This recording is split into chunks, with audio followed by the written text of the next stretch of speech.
తమిళనాడు దివంగత ముఖ్యమంత్రి జయలలిత అటు రాజకీయాల్లోనూ ఇటు సినిమాల్లోనూ తనదైన ముద్ర వేసింది.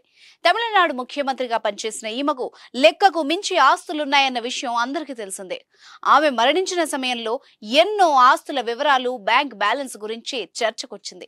అయితే తాజాగా బెంగళూరులోని 36వ సిటీ సివిల్ కోర్టు జయలలితకు సంబంధించిన వజ్రాభరణాల గురించి కీలక నిర్ణయం తీసుకుంది.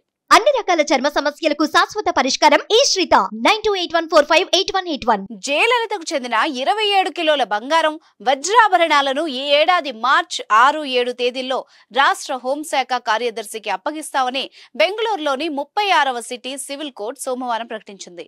అవినీతి కేసులో జయలలిత దోషిగా తేలి 4 ఏళ్ల జైలు శిక్ష అనుభవించిన దాదాపు 10 ఏళ్ల తర్వాత, ఆమె మరణించిన 7 ఏళ్ల తర్వాత ఈ నిర్ణయం తీసుకోవడం గమనార్హం. జయలలిత చిరాస్తులు, స్థిరాస్తుల్ని వేలం వేయడం ప్రత్యేక కోర్టు ప్రస్తుత విచారణలో ఉంది.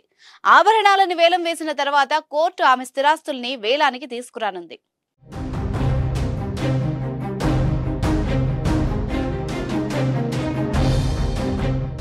"20 కిలోల నగల్ని అమ్మడం లేదా వేలం వేయడం ద్వారా జరిమానా వసూలు చేస్తారు.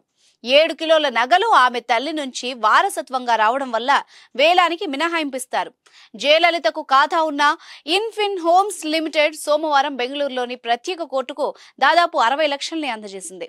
తాను గతంలో ఆదేశించిన విధంగా రాష్ట్ర హోంశాఖ కార్యదర్శి, vigilance and anti corruption directorate inspector general Bengaluru కోర్టుకొచ్చి బంగారం, వజ్రాభరణాలు స్వీకరించాలని తమిళనాడు ప్రభుత్వం ఫిబ్రవరి 16న జీవో జారీ చేసింది. ఈ కోర్టు నుంచి నగలు సేకరించడానికి అధికారులు ఒక ఫోటోగ్రాఫర్, వీడియోగ్రాఫర్, అవసరమైన భద్రతతో 6 పెద్ద ట్రక్కుల్ని తీసుకురావాలని న్యాయమూర్తి చెప్పారు. నగల్ని తమిళనాడు రాష్ట్రానికి అప్పగించేందుకు ఆ 2 రోజుల్లో స్థానిక పోలీసులతో అవసరమైన భద్రతా ఏర్పాట్లు చేయాలని సిటీ సివిల్ కోర్టు రిజిస్ట్రార్ను ఆదేశించింది.